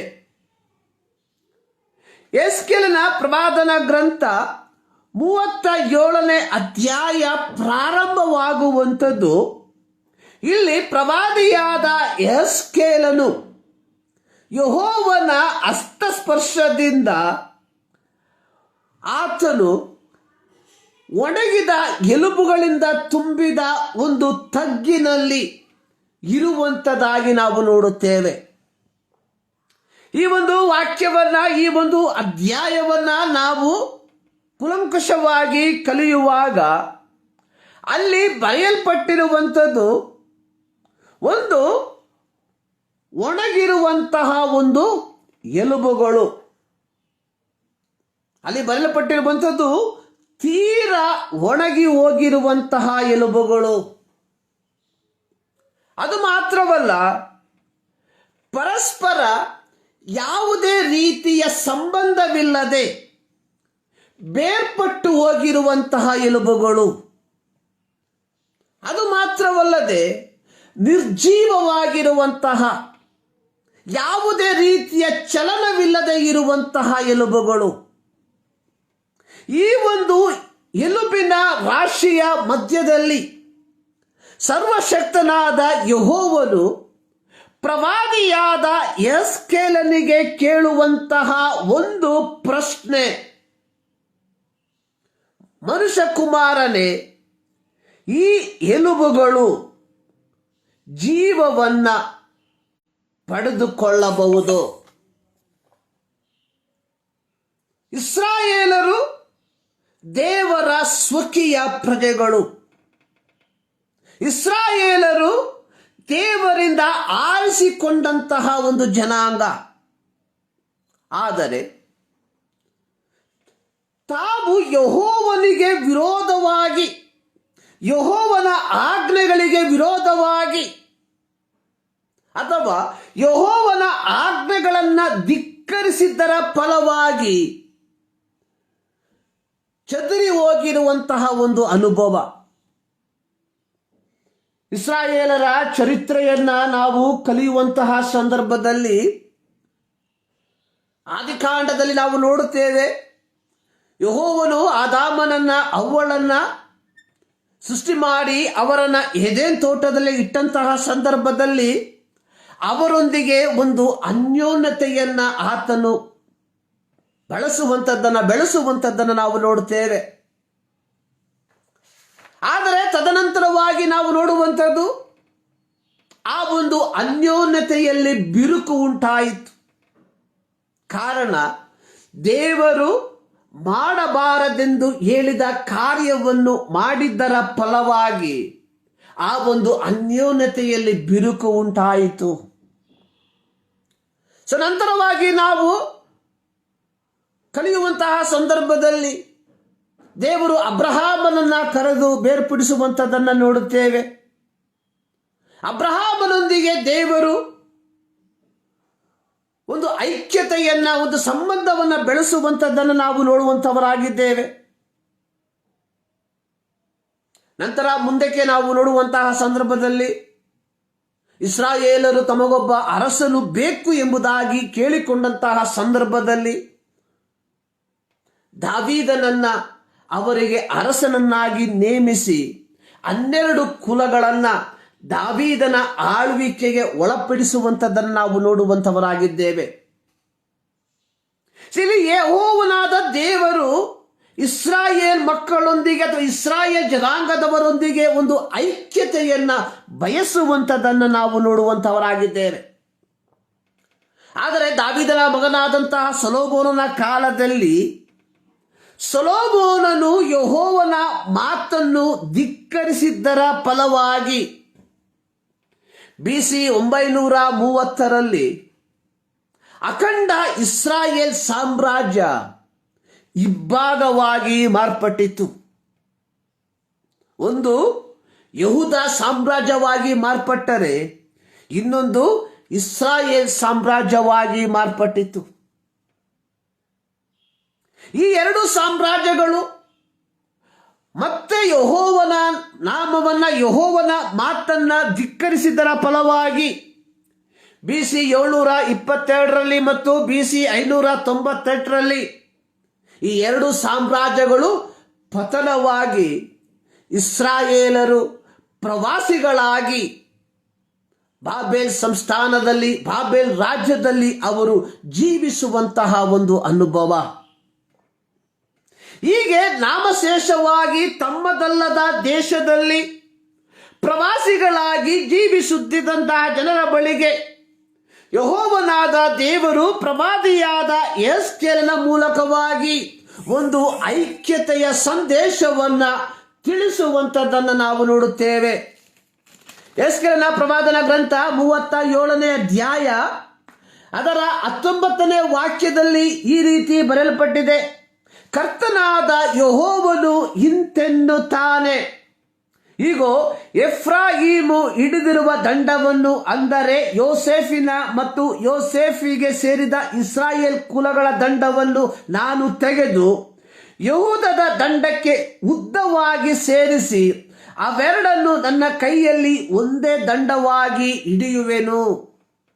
ಇಲ್ಲಿ ಸರ್ವಶಕ್ತನಾದ ದೇವರು ಚದರಿ ಹೋಗಿರುವಂತಹ, ನಾಮಶೇಷವಾಗಿ ಹೋಗಿರುವಂತಹ ಈ ಇಸ್ರಾಯೇಲ್ ಕುಲಗಳನ್ನ ಒಂದುಗೂಡಿಸುವಂತಹ ಅಥವಾ ಒಟ್ಟಿಗೆ ಮಾಡುವಂತಹ ಒಂದು ಕಾರ್ಯವನ್ನ ಆತನು ಇಲ್ಲಿ ಹೇಳುವಂಥದ್ದಾಗಿ ನಾವು ನೋಡುವಂಥವರಾಗಿದ್ದೇವೆ. ಅದರ 21ನೇ ವಾಕ್ಯದಲ್ಲಿ ಬರೆದಿರುವಂಥದ್ದು, ಇಸ್ರಾಯೇಲರು ವಶವಾಗಿರುವ ಜನಾಂಗದೊಳಗಿಂದ ನಾನು ಅವರನ್ನು ಉದ್ಧರಿಸಿ ಎಲ್ಲ ಕಡೆಯಿಂದಲೂ ಒಟ್ಟುಗೂಡಿಸಿ ಸ್ವದೇಶಕ್ಕೆ ಕರೆತಂದು ಅಲ್ಲಿ ಇಸ್ರಾಯೇಲಿನ ಪರ್ವತಗಳ ಮೇಲೆ ಒಂದೇ ಜನಾಂಗವಾಗಿ ಮಾಡುವೆನು. ಒಬ್ಬನೇ ಅವರೆಲ್ಲರಿಗೂ ರಾಜನಾಗಿರುವನು. ಅವರು ಇನ್ನೆಂದಿಗೂ ಎರಡು ಜನಾಂಗದವರಾಗಿಯೂ ಭಿನ್ನ ರಾಜ್ಯದವರಾಗಿಯೂ ಇರರು ಎಂಬುದಾಗಿ. ಇಲ್ಲಿ ಸರ್ವಶಕ್ತನಾದ ದೇವರು ಒಂದು ಐಕ್ಯತೆಯನ್ನ,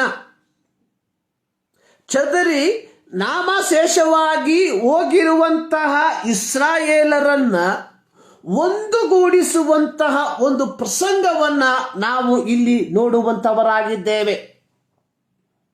ಹಳೆಯ ಒಡಂಬಡಿಕೆಯಲ್ಲಿ ಸರ್ವಶಕ್ತನಾದ ಯೆಹೋವನು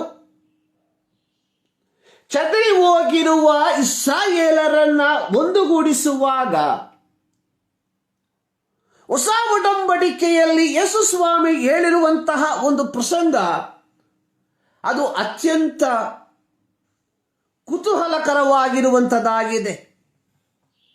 ಯೋಹಾನನ ಸುವಾರ್ತೆಯಲ್ಲಿ ನಾವು ಓದಿದ ರೀತಿಯಲ್ಲಿ, ಯೋಹಾನನ ಸುವಾರ್ತೆ 15ನೇ ಅಧ್ಯಾಯದಲ್ಲಿ 3 ರೀತಿಯ ವ್ಯಕ್ತಿತ್ವಗಳ ಕುರಿತಾಗಿ ನಾವು ನೋಡುತ್ತೇವೆ.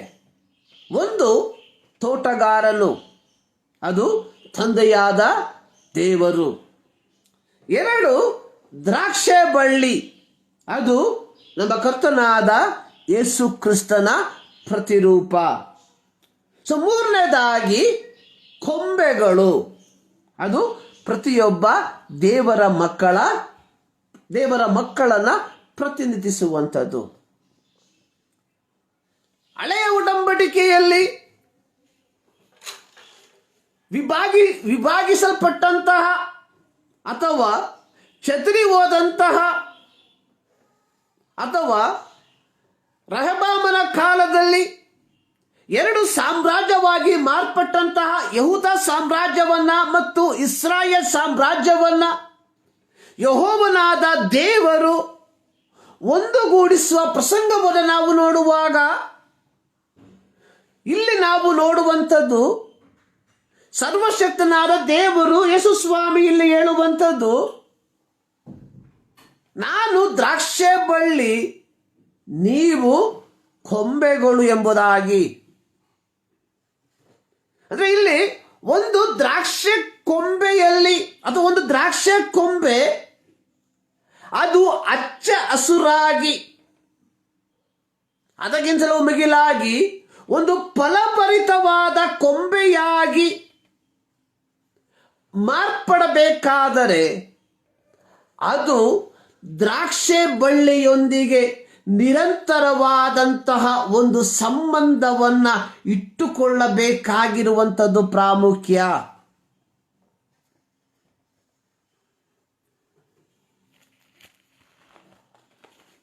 ಪೌಲನು ಎಫೆಸ್ಯ ಪತ್ರಿಕೆಯಲ್ಲಿ ಬರೆದಿರುವಂತಹ ಸಂದರ್ಭದಲ್ಲಿ ಉಪಯೋಗಿಸಿರುವಂತಹ ಒಂದು ಪದ, ಎಫೆಸ್ಯ 4 ಅದರ 3 ಮತ್ತು 4ನೇ ವಾಕ್ಯದಲ್ಲಿ,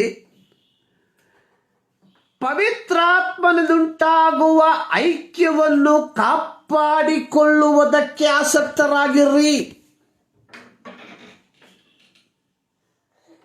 ಐಕ್ಯತೆ ಅನ್ನುವಂಥದ್ದು ಇದು ನಾವು ಅದನ್ನ ಪಾಲಿಸುವುದಕ್ಕೆ ಅಥವಾ ಪರಸ್ಪರ ಐಕ್ಯತೆಯಲ್ಲಿ ಜೀವಿಸುವುದಕ್ಕೆ ಪ್ರಯತ್ನಿಸುವಂತವರಾಗಿರಬೇಕು ಎಂಬುವಂಥದ್ದನ್ನ ತಿಳಿಸಿಕೊಡುವಂಥದ್ದಾಗಿದೆ. ನಾವು ದೇವರೊಂದಿಗೆ ಅಥವಾ ದೇವರ ಐಕ್ಯತೆಯಲ್ಲಿ ಜೀವಿಸುವಾಗ ನಮ್ಮ ಜೀವಿತ ಫಲಭರಿತವಾಗಿ ಮಾರ್ಪಡುವಂಥದ್ದಾಗಿದೆ. ಯೋಹಾನನ ಸುವಾರ್ತೆ 15ನೇ ಅಧ್ಯಾಯವನ್ನ ನಾವು ಕಲಿಯುವಂತಹ ಸಂದರ್ಭದಲ್ಲಿ ಅದರ 7ನೇ ವಾಕ್ಯದಲ್ಲಿ ಈ ರೀತಿ ಬರೆಯಲ್ಪಟ್ಟಿದೆ, ನೀವು ನನ್ನಲ್ಲಿಯೂ ನನ್ನ ವಾಕ್ಯವು ನಿಮ್ಮಲ್ಲಿಯೂ ನೆಲೆಗೊಂಡಿದ್ದರೆ. ಅಂದ್ರೆ ಐಕ್ಯತೆಯ ಆ ಒಂದು ಶ್ರೇಷ್ಠತೆ, ನೀವು ನನ್ನಲ್ಲಿಯೂ ನನ್ನ ವಾಕ್ಯವು ನಿಮ್ಮಲ್ಲಿಯೂ ನೆಲೆಗೊಂಡಿದ್ದರೆ ನೇನು ಬೇಕಾದರೂ ಬೇಡಿಕೊಳ್ಳಿರಿ, ಅದು ನಿಮಗೆ ದೊರೆಯುವುದು. 8ನೇ ವಾಕ್ಯದಲ್ಲಿ ಬರೆಯಲ್ಪಟ್ಟಿರುವಂಥದ್ದು, ನೀವು ಬಹಳ ಫಲ ಕೊಡುವುದರಿಂದಲೇ ನನ್ನ ತಂದೆಗೆ ಮಹಿಮೆ ಉಂಟಾಗುವುದು.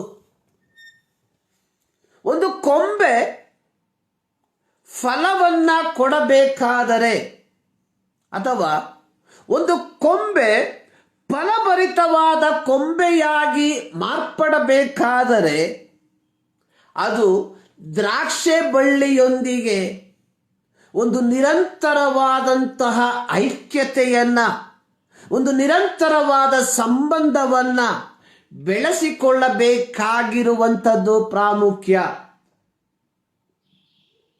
ಸರ್ವಶಕ್ತನಾದ ದೇವರು ನಮ್ಮನ್ನ ಈ ಲೋಕದಲ್ಲಿ ಇಟ್ಟಿರುವಂಥದ್ದು ಒಂದು ಫಲಭರಿತವಾದ ಜೀವಿತವನ್ನ ಜೀವಿಸಬೇಕು ಎಂಬುದಾಗಿ.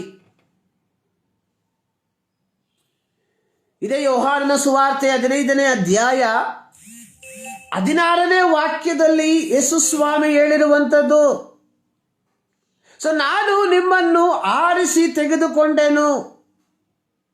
ಯಾತಕ್ಕೋಸ್ಕರವಾಗಿ? ನೀವು ಹೊರಟು ಹೋಗಿ ಫಲ ಕೊಡುವವರಾಗಬೇಕೆಂತಲೂ ನೀವು ಕೊಡುವ ಫಲ ನಿಲ್ಲುವಂಥದ್ದಾಗಿರಬೇಕೆಂತಲೂ ನಿಮ್ಮನ್ನು ನೇಮಿಸಿದ್ದೇನೆ.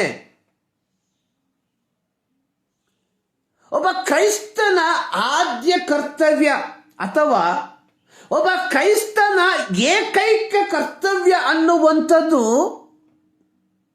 ಯೇಸು ಕ್ರಿಸ್ತನೆಂಬ ದ್ರಾಕ್ಷೆ ಬಳ್ಳಿಯೊಂದಿಗೆ ಸೇರಿ ಯೇಸು ಕ್ರಿಸ್ತನ ಫಲಗಳನ್ನ ಲೋಕಕ್ಕೆ ಕೊಡುವಂಥದ್ದಾಗಿದೆ. ಇದು ದೇವರ ಮಕ್ಕಳೆಂಬ ಹೆಸರನ್ನ ಪಡೆದುಕೊಂಡಿರುವ ನಾವುಗಳು ಕ್ರಿಸ್ತನಲ್ಲಿ ಐಕ್ಯವಾಗಿದ್ದು ಕ್ರಿಸ್ತನು ಉದ್ದೇಶಿಸುವಂತಹ ಫಲಗಳನ್ನ ನಾವು ಕೊಡುವಂಥವರಾಗಿದ್ದೇವ ಎಂಬ ಪ್ರಶ್ನೆಯನ್ನ ನಮಗೆ ನಾವೇ ಕೇಳಿಕೊಳ್ಳಬೇಕಾಗಿರುವಂಥದ್ದು ಬಹಳ ಪ್ರಾಮುಖ್ಯ.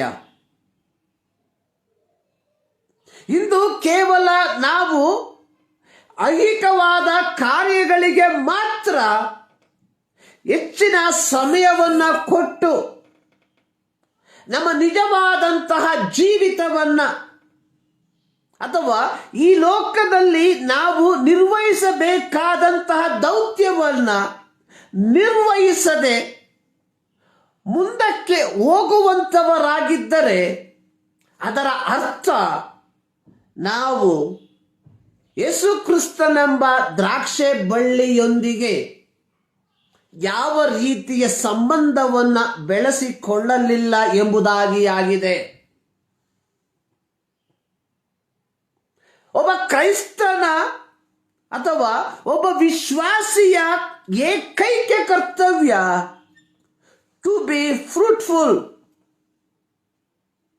ಆದುದರಿಂದಲೇ ಇಲ್ಲಿ ಯೋಹಾನ 15:16 ಬರೆಯಲ್ಪಟ್ಟಿರುವಂಥದ್ದು, ನೀವು ಫಲ ಕೊಡಬೇಕು.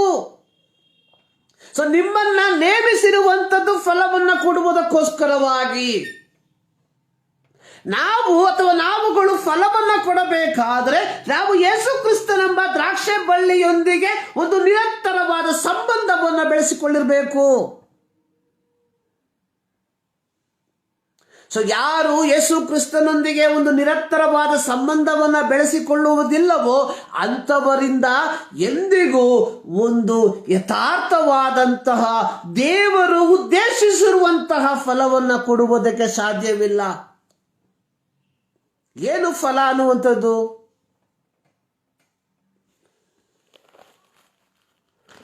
ಮಾರ್ಕನ ಸುವಾರ್ತೆಯಲ್ಲಿ ನಾವು ನೋಡುವಂಥದ್ದು, ಮಾರ್ಕನ ಸುವಾರ್ತೆ 16ನೇ ಅಧ್ಯಾಯ ಅದರ 15-16 ವಾಕ್ಯದಲ್ಲಿ ಬರೆಯಲ್ಪಟ್ಟಿರುವಂಥದ್ದು, ನೀವು ಲೋಕದ ಎಲ್ಲ ಕಡೆಗೆ ಹೋಗಿ ಜಗತ್ತಿಗೆಲ್ಲ ಸುವಾರ್ತೆಯನ್ನು ಸಾರಿರಿ. ಫಲ ಯೇಸು ಕ್ರಿಸ್ತನ ರಕ್ತದ ಮೂಲಕವಾಗಿ ಪಾಪ ಕ್ಷಮಾಪಣೆಯನ್ನ ಪಡೆದುಕೊಂಡು ದೇವರ ಮಕ್ಕಳೆಂಬ ಪದವಿ. ಈ ಪದವಿ ನಮಗೆ ಲಭಿಸಿರುವಂಥದ್ದು ದೇವರ ವಾಕ್ಯವೆಂಬ ಬೀಜ ನಮ್ಮಲ್ಲಿ ಬಿತ್ತಿದ್ದರ ಫಲವಾಗಿ.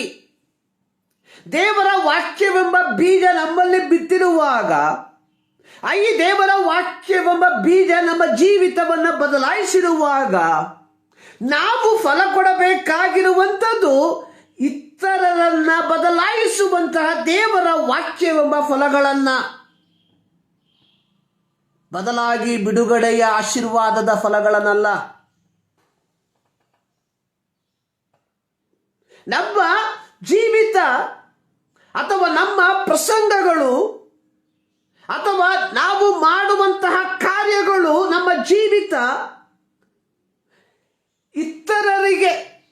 ಇತರರ ಜೀವಿತದಲ್ಲಿ ಮಾನಸಾಂತರಕ್ಕೆ ಕಾರಣವಾಗುವಂತಹ ಫಲಗಳನ್ನು ಕೊಡದೆ ಹೋದರೆ ನಮ್ಮಲ್ಲಿ ಬಿದ್ದಿರುವಂತಹ ಬೀಜಗಳು ಯಾವುದು ಎಂಬುದಾಗಿ ನಾವು ಪರೀಕ್ಷೆ ಮಾಡಿಕೊಳ್ಳಬೇಕಾಗ್ತದೆ.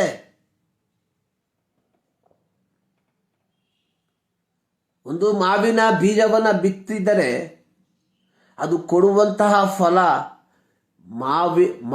ಮಾವಿನ ಹಣ್ಣುಗಳು ಮಾತ್ರ. ಅದರಲ್ಲಿ ಬೇರೆ ಫಲಗಳನ್ನು ಕಾಣುವುದಕ್ಕೆ ಸಾಧ್ಯವಿಲ್ಲ.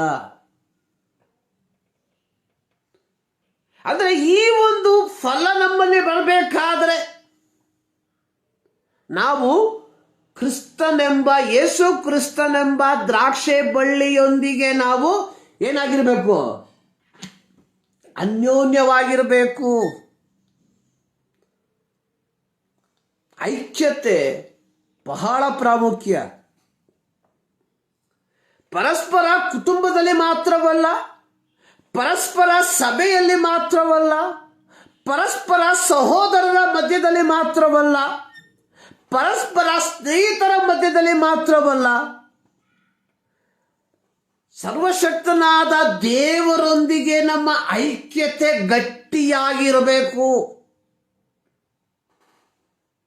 ನಾವು ಇಂದು ಲೌಕಿಕ ವಿಚಾರಗಳಲ್ಲಿ, ಲೌಕಿಕವಾದಂತಹ ಕಾರ್ಯಗಳಲ್ಲಿ ಐಕ್ಯತೆಯನ್ನು ನಾವು ಕಾಪಾಡುವುದಕ್ಕೆ ಪ್ರಯತ್ನಿಸುವಂತವರಾಗಿದ್ದೇವೆ.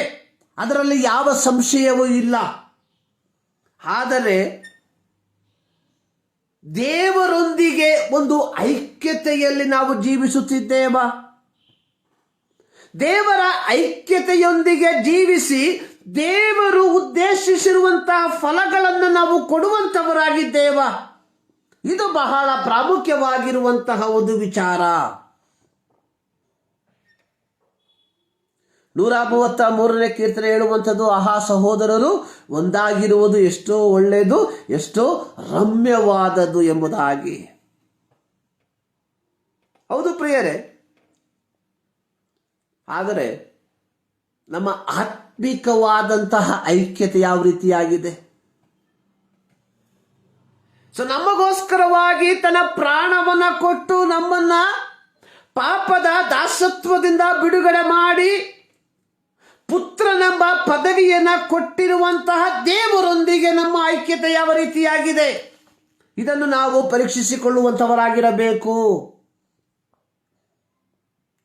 ಆದುದರಿಂದಲೇ ಪೌಲನು ಎಫೆಸದಲ್ಲಿರುವಂತಹ ವಿಶ್ವಾಸಿಗಳಿಗೆ ಹೇಳುವಂಥದ್ದು, ನೀವು ದೇವರಿಂದ ಕರೆಯಲ್ಪಟ್ಟವರು. We are called by God. ಈ ದೇವರಿಂದ ನಾವು ಕರೆಯಲ್ಪಟ್ಟಿರುವುದರಿಂದ ನಾವು ಯೋಗ್ಯರಾಗಿ ನಡೆದುಕೊಳ್ಬೇಕು ಈ ಲೋಕದಲ್ಲಿ.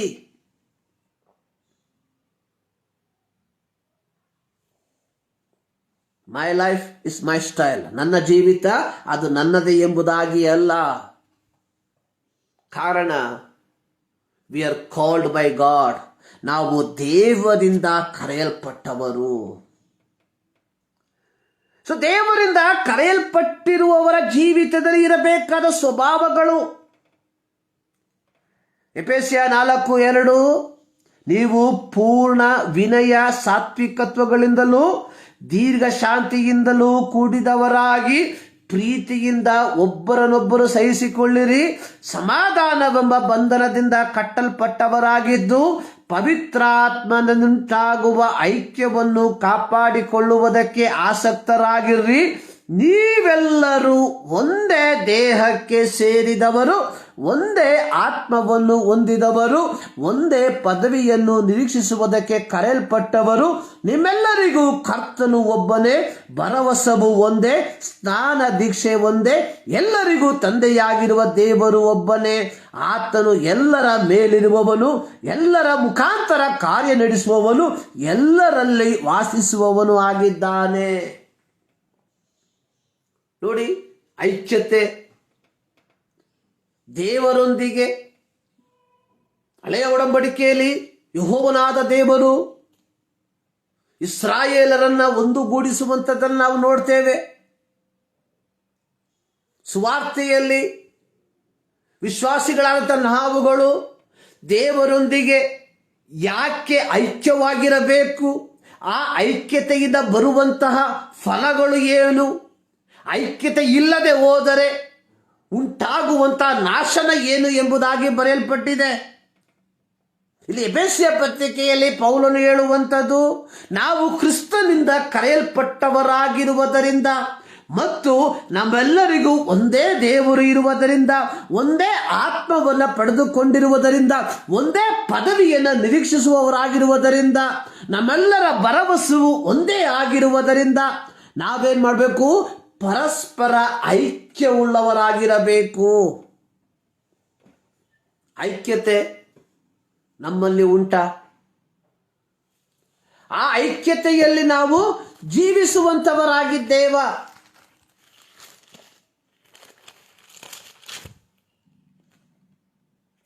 ಅಪೊಸ್ತಲರ ಕೃತ್ಯ 4ನೇ ಅಧ್ಯಾಯ ಅದರ 32ನೇ ವಾಕ್ಯದಲ್ಲಿ ಈ ರೀತಿ ಬರೆಯಲ್ಪಟ್ಟಿದೆ, ನಂಬಿದ್ದ ಮಂಡಳಿಯವರ ಹೃದಯವು ಪ್ರಾಣವು ಒಂದೇ ಆಗಿತ್ತು.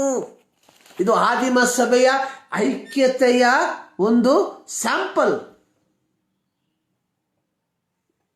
ನಂಬಿದ್ದ ಮಂಡಳಿಯವರ ಹೃದಯವು ಪ್ರಾಣವು ಒಂದೇ ಆಗಿತ್ತು. ನಮ್ಮಲ್ಲಿ ಈ ಸ್ವಭಾವವು ಉಂಟಾ? We are called to unite. ನಾವು ಐಕ್ಯತೆಗಾಗಿ ಕರೆಯಲ್ಪಟ್ಟಿರುವಂತವರು.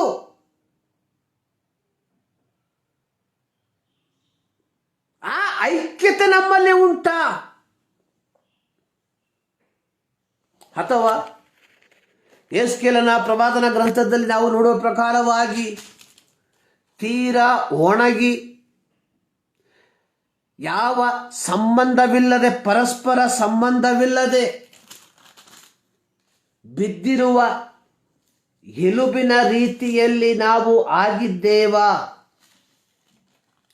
ಇಲ್ಲಿ ಸರ್ವಶಕ್ತನಾದ ಯೆಹೋವನು ಯೆಹೆಜ್ಕೇಲನಿಗೆ ಹೇಳುವಂಥದ್ದು,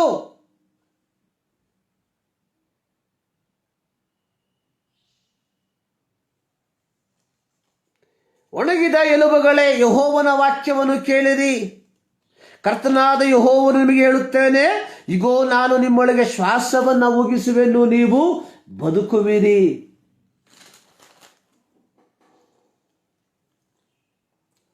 ಐಕ್ಯತೆ ಇಲ್ಲದೆ ಇರುವಂತಹ ಸ್ಥಾನದಲ್ಲಿ ಸರ್ವಶಕ್ತನಾದ ಯೆಹೋವನು ಪ್ರವಾದಿಯಾದ ಯೆಹೆಜ್ಕೇಲನ ಮೂಲಕವಾಗಿ ಇಸ್ರಾಯೇಲ್ ಕುಲಗಳಿಗೆ ಹೇಳುವಂಥದ್ದು, ಐ ಆಮ್ ಗೋಯಿಂಗ್ ಟು, ನಾನು ನಿಮ್ಮನ್ನ ಒಂದುಗೂಡಿಸುವುದಕ್ಕೆ ಇದ್ದೇನೆ. ನಾನು ನಿಮ್ಮನ್ನ ಒಂದುಗೂಡಿಸುವುದಕ್ಕೆ ಇದ್ದೇನೆ. ಯೇಸು ಸ್ವಾಮಿಯ ಐಹಿಕ ಸೇವೆಯ ಸಂದರ್ಭದಲ್ಲಿ ಒಮ್ಮೆ ಯೇಸು ಸ್ವಾಮಿ ಸಮರಿಯ ಪಟ್ಟಣಕ್ಕೆ ಪ್ರವೇಶ ಮಾಡಿದಂತಹ ಒಂದು ಸಂದರ್ಭ ಯೋಹಾನನ ಸುವಾರ್ತೆ 4ನೇ ಅಧ್ಯಾಯದಲ್ಲಿ ಬರೆದಿರುವಂಥದ್ದನ್ನು ನಾವು ನೋಡ್ತೇವೆ. ಇಲ್ಲಿ ಸಮಾರ್ಯ ಸ್ತ್ರೀ ಹೇಳುವಂಥದ್ದು, ನಮ್ಮ ಹಿರಿಯರು ಈ ಬೆಟ್ಟದಲ್ಲಿ ದೇವರನ್ನು ಆರಾಧಿಸಬೇಕು ಎಂಬುದಾಗಿ ಹೇಳ್ತಾರೆ, ಯಹೂದ್ಯರು ಯೆರೂಸಲೇಮಿನಲ್ಲಿ ದೇವರನ್ನು ಆರಾಧಿಸಬೇಕು ಎಂಬುದಾಗಿ ಹೇಳ್ತಾರೆ. ಆದರೆ ಅಲ್ಲಿ ಯೇಸು ಸ್ವಾಮಿ ಹೇಳುವಂತಹ ಒಂದು ಮಾತು, ಯೋಹಾನ 4:21, ಅಮ್ಮ ನಾನು ಹೇಳುವ ಮಾತನ್ನು ನಂಬು, ಒಂದು ಕಾಲ ಬರುತ್ತದೆ, ಆ ಕಾಲದಲ್ಲಿ ನೀವು ತಂದೆಯನ್ನು ಆರಾಧಿಸಬೇಕಾದರೆ ಈ ಬೆಟ್ಟಕ್ಕೂ ಹೋಗುವುದಿಲ್ಲ, ಯೆರೂಸಲೇಮಿಗೂ ಹೋಗುವುದಿಲ್ಲ. ಬರಬೇಕಾದ ರಕ್ಷಣೆಯು ಯೆಹೂದ್ಯರೊಳಗಿಂದ ಬರುತ್ತದಷ್ಟೇ. ಯೇಸು ಸ್ವಾಮಿಯ ಕಾಲದಲ್ಲಿ ಸಮಾರ್ಯದವರಿಗೂ ಹಾಗೂ ಯೆಹೂದ್ಯರಿಗೂ ಯಾವುದೇ ರೀತಿಯ ಒಡನಾಟವಿಲ್ಲದೆ ಇರುವಂತಹ ಒಂದು ಸಂದರ್ಭ. ಈಗಿನ ಭಾಷೆಯಲ್ಲಿ ಹೇಳುವುದಾದರೆ ಸಮಾರ್ಯದವರು ಔಟ್ಕ್ಯಾಸ್ಟೆಡ್, ಅನ್ಟಚಬಲ್ ಪೀಪಲ್.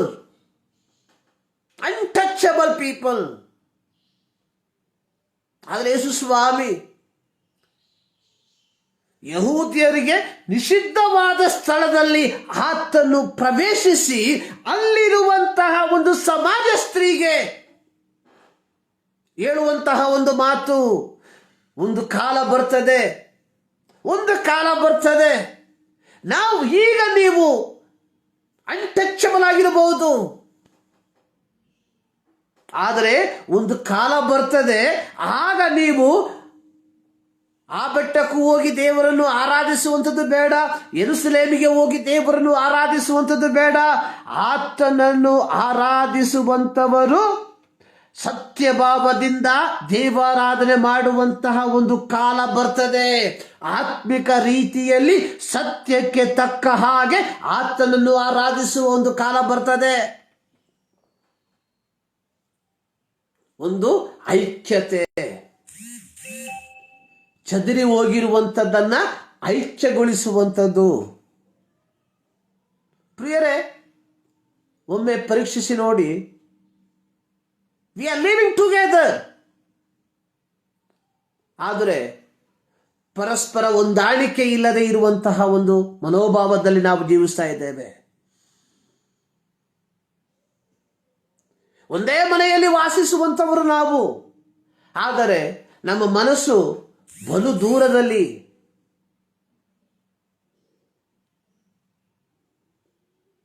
ದೇವರು ನಮ್ಮನ್ನು ಒಂದು ಐಕ್ಯತೆಗೋಸ್ಕರವಾಗಿ ಕರೆದಿರುವಾಗ, ಪೌಲನ ಭಾಷೆಯಲ್ಲಿ ಹೇಳುವುದಾದರೆ, ನೀವು ದೇವರಿಂದ ಕರೆಯಲ್ಪಟ್ಟವರಾಗಿರುವುದರಿಂದ ಈ ಲೋಕದಲ್ಲಿ ನಾವು ಯೋಗ್ಯರಾಗಿ ಜೀವಿಸಬೇಕು ಎಂಬುದಾಗಿ ಇಲ್ಲಿ ಪೌಲ ಹೇಳುವಂಥದ್ದು. ದೇವರ ಮಕ್ಕಳೆಂಬ ಹೆಸರನ್ನು ಪಡೆದುಕೊಂಡಿರುವ ನಾವುಗಳು ಐಕ್ಯತೆ ಇಲ್ಲದೆ ಜೀವಿಸುವುದಾದರೆ ಅದು ದೇವರ ನಾಮಕ್ಕೆ ಯೋಗ್ಯತೆಯನ್ನು ತರುವಂಥದ್ದಲ್ಲ. ಇದನ್ನು ನಾವು ಚೆನ್ನಾಗಿ ಗ್ರಹಿಸಿಕೊಳ್ಬೇಕು. ದೇವರ ಮಕ್ಕಳೆಂಬ ಪದವಿ ಅಥವಾ ದೇವರ ಮಕ್ಕಳೆಂಬ ಹೆಸರನ್ನ ನಾವು ಪಡೆದುಕೊಂಡಿರುವಾಗ ಈ ಲೋಕದಲ್ಲಿ ಯೋಗ್ಯರಾಗಿ ನಡೆದುಕೊಳ್ಳಬೇಕಾಗಿರುವಂಥದ್ದು ನಮ್ಮೆಲ್ಲರ ಆದ್ಯ ಕರ್ತವ್ಯ. ಅವನು ಮೊದಲು ಬಂದು ನನ್ನೊಡನೆ ಒಂದಾಗಲಿ, ನಂತರ ನಾನು ಒಂದಾಗ್ತೇನೆ ಎಂಬುದಾಗಿ ಅಲ್ಲ. ಯೇಸು ಸ್ವಾಮಿ ತನ್ನ ಪರ್ವತ ಪ್ರಸಂಗದಲ್ಲಿ ಹೇಳಿರುವಂತಹ ಒಂದು ಮಾತು ಮತ್ತಾಯನ ಸುವಾರ್ತೆ 5ನೇ ಅಧ್ಯಾಯದಲ್ಲಿ ನಾವು ನೋಡುವಂಥದ್ದು. 23ನೇ ವಾಕ್ಯ,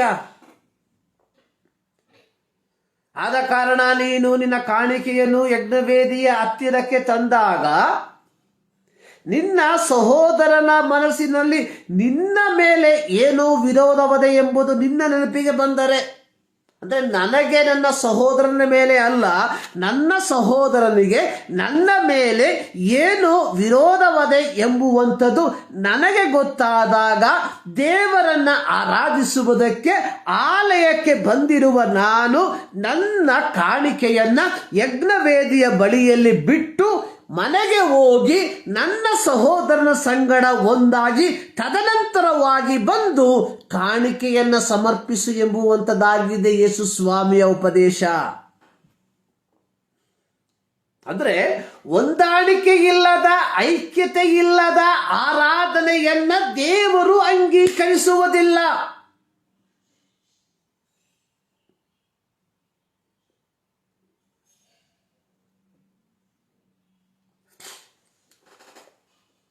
ಪ್ರಿಯರೇ, we are called to unite. We are called to unite. ನಾವು ಐಕ್ಯತೆಗಾಗಿ ಕರೆಯಲ್ಪಟ್ಟಿರುವಂಥವರು.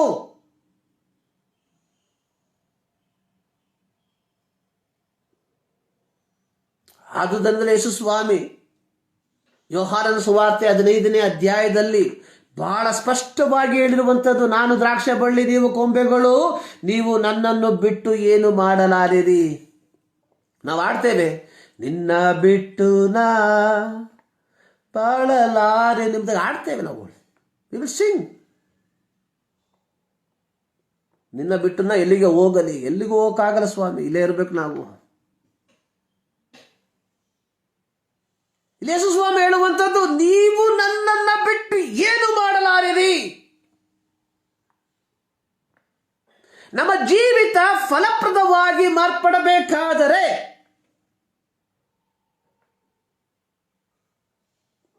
V should abide with Christ.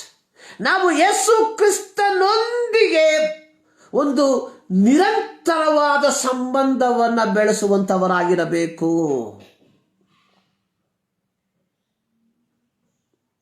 So ಇದಕ್ಕೋಸ್ಕರವಾಗಿ ನಾವು ಕರೆಯಲ್ಪಟ್ಟಿರುವಂಥದ್ದು. ಸೊ ದೇವರು ನಮ್ಮನ್ನ ಕರೆದು ಬೇರ್ಪಡಿಸಿರುವಂಥದ್ದು, ದೇವರು ನಮ್ಮನ್ನು ಪಾಪದಿಂದ ತಪ್ಪಿಸಿರುವಂಥದ್ದು, ದೇವರು ನಮ್ಮನ್ನ ಶಾಪದಿಂದ ತಪ್ಪಿಸಿರುವಂಥದ್ದು, ಈ ಲೋಕದಲ್ಲಿ ಏನನ್ನಾದರೂ ಸಂಪಾದಿಸಿ ಹೈ ಸ್ಟ್ಯಾಂಡರ್ಡ್ ಅಲ್ಲಿ ಬದುಕೋದಕ್ಕೋಸ್ಕರವಾಗಿ ಅಲ್ಲ. ದೇವರು ನಮ್ಮನ್ನು 2000 ವರ್ಷಗಳ ಹಿಂದೆ ನಮ್ಮೆಲ್ಲರ ಪಾಪಗಳಿಗೋಸ್ಕರವಾಗಿ ತನ್ನನ್ನು ತಾನೇ ಯಜ್ಞಾರ್ಪಿತನಾಗಿ ಅರ್ಪಿಸಿ ಆ ರಕ್ತದ ಮೂಲಕ, ಆ ದೇವರ ವಾಕ್ಯದ ಮೂಲಕ ನಮ್ಮನ್ನ ದೇವರ ಮಕ್ಕಳೆಂಬ ಪದವಿಗೆ ನಡೆಸಿರುವಂಥದ್ದು. ನಾವು ಕ್ರಿಸ್ತನ ಪ್ರತಿರೂಪವಾಗಿ ಈ ಲೋಕದಲ್ಲಿ ಜೀವಿಸಬೇಕು ಎಂಬುದಕ್ಕೋಸ್ಕರವಾಗಿ. ಅರ್ಥ, ನಾವು ಕ್ರಿಸ್ತನ ಫಲಗಳನ್ನ ಕೊಡುವಂತವರಾಗಿರಬೇಕು ಎಂಬುದಾಗಿ. ಆ ಫಲಗಳನ್ನು ನಾವು ಕೊಡುವಂತವರಾಗಿದ್ದೇವಾ? ಅದೇ ಒಂದು ಪ್ರಶ್ನೆಯಾಗಿರುವಂಥದ್ದು.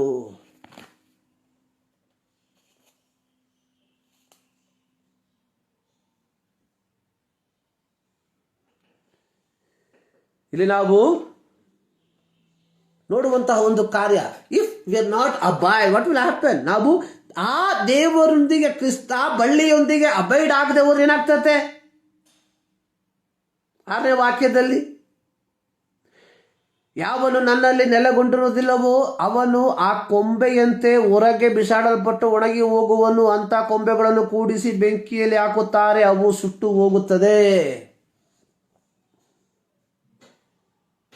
ಹಳೆಯ ಒಡಂಬಡಿಕೆಯಲ್ಲಿ ದೇವರ ಮಾತನ್ನ ಧಿಕ್ಕರಿಸಿದಂತಹ ಇಸ್ರಾಯೇಲರನ್ನ ಯೆಹೋವನು ಒಂದುಗೂಡಿಸಿದಾಗ, ಹೊಸ ಒಡಂಬಡಿಕೆಯಲ್ಲಿ ಯೇಸು ಸ್ವಾಮಿ ಹೇಳುವಂಥದ್ದು, ನೀವು ನನ್ನಲ್ಲಿ ನೆಲೆಗೊಳ್ಳದೆ ಹೋದರೆ, ನೀವು ನನ್ನಲ್ಲಿ ಐಕ್ಯತೆಯಲ್ಲಿ, ನೀವು ನನ್ನಲ್ಲಿ ಐಕ್ಯವಾಗಿ ಇಲ್ಲದೆ ಹೋದರೆ ನೀವು ಒಣಗಿ ಹೋಗ್ತೀರಾ. ಸೊ ಒಣಗಿರುವಂತಹ ಕೊಂಬೆಯನ್ನು ಏನು ಮಾಡ್ತಾನೆ ತೋಟಗಾರ? ಬೆಂಕಿಯಲ್ಲಿ ಹಾಕ್ಬಿಡ್ತಾನೆ. ಐಕ್ಯತೆಯ ಶ್ರೇಷ್ಠತೆ ಏನೆಂಬುದು ಪ್ರಿಯರೇ ಹೊಸ ಒಡಂಬಡಿಕೆಯಲ್ಲಿ ನಾವು ಸ್ಪಷ್ಟವಾಗಿ ತಿಳಿದುಕೊಳ್ಬಹುದು.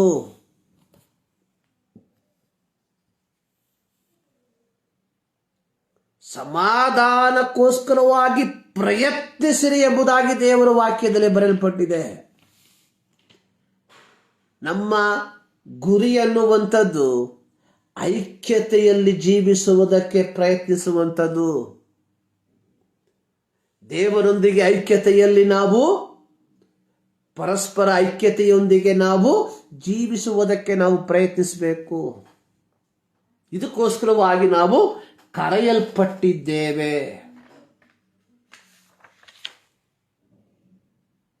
ಈ ಮುಂಜಾನೆಯಲ್ಲಿ ಒಮ್ಮೆ ನಮ್ಮ ಜೀವಿತವನ್ನು ನಾವು ಪರೀಕ್ಷೆ ಮಾಡಿಕೊಳ್ಳುವ. ಈ ಒಂದು ಐಕ್ಯತೆಯಲ್ಲಿ ನಾವು ಜೀವಿಸುತ್ತಿದ್ದೇವಾ?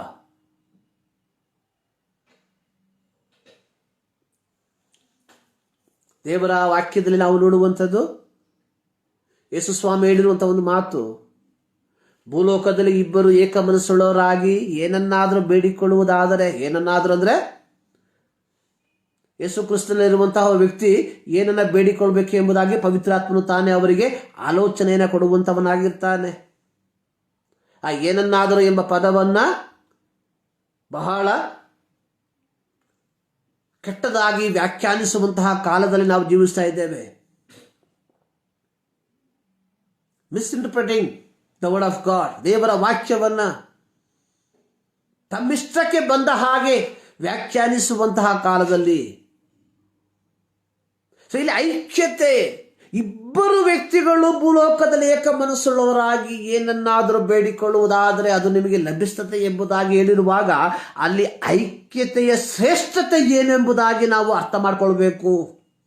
ಅಥವಾ ಐಕ್ಯತೆಯ ಪ್ರಾಧಾನ್ಯತೆ ಏನೆಂಬುದಾಗಿ ನಾವು ಅರ್ಥ ಮಾಡ್ಕೊಳ್ಬೇಕು. ಅದರಲ್ಲಿ ಅದನ್ನು ನಾವು ಅರ್ಥ ಮಾಡಿಕೊಂಡು ನಮ್ಮ ಜೀವಿತವನ್ನು ಜೀವಿಸುವಂಥವರಾಗಿದ್ದರೆ ನಿಶ್ಚಯವಾಗಿ ನಮ್ಮ ಜೀವಿತ ಅನೇಕರಿಗೆ ಆಶೀರ್ವಾದವಾಗಿ ಮಾರ್ಪಡ್ತದೆ. ಸೊ ದೇವರು ನಮ್ಮಿಂದ ಎದುರು ನೋಡುವಂಥದ್ದು, we should be a blessing in the sense of ಯಾವ ರೀತಿ ಎಂಬುದಾಗಿ ಹೇಳುವಾಗ, ಸೊ ನಮ್ಮ ಜೀವಿತ ಇತರರಿಗೆ ರಕ್ಷಣೆಯನ್ನು ಕೊಡುವಂತಹ ಜೀವಿತವಾಗಿರಬೇಕು, ಮಾನಸಾಂತರವನ್ನು ಕೊಡುವಂತಹ ಜೀವಿತವಾಗಿರಬೇಕು. So preaching by mouth is easy. ಬಾಯಿಯ ಮೂಲಕವಾಗಿ ಪ್ರಸಂಗಿಸುವಂಥದ್ದು ಬಹಳ ಸುಲಭ, ಆದರೆ ಜೀವಿತದ ಮೂಲಕವಾಗಿ ಪ್ರಸಂಗಿಸುವಂಥದ್ದು ಬಹಳ ಕಷ್ಟ.